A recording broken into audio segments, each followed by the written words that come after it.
Matapos maging grand winner sa Pilipinas Got Talent, ngayon si Jovet Baldivino may isang pangarap na namang natupad dahil ang kanyang idol na si Journey lead singer Arnel Pineda finally nakaharap na niya. Kung anong nangyari, heto, now na!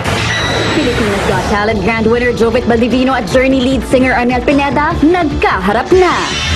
Kahapon, isang sorpresa ang gumulat sa Pilipinas Got Talent grand winner na si Jovet Baldivino sa kanyang guesting sa The Buzz. So, eto na, Jovet. Para maka-thank you ka at ma-meet mo siya, please welcome Arnel Pineda!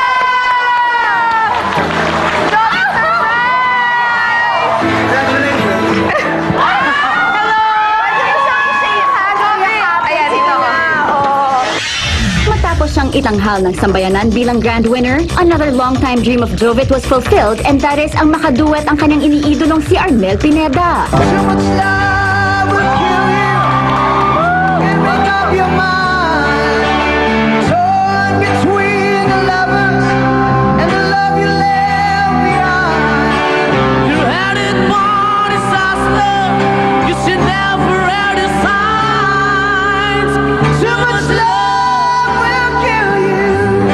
Sobrang saya po, hindi ko po masabi po sa inyo kung ano po talaga yung kasiya ko ngayon. Kasi po, hindi lang po kasi sa nag-guest po ako sa The Buzz, nakasama ko po yung idol ko.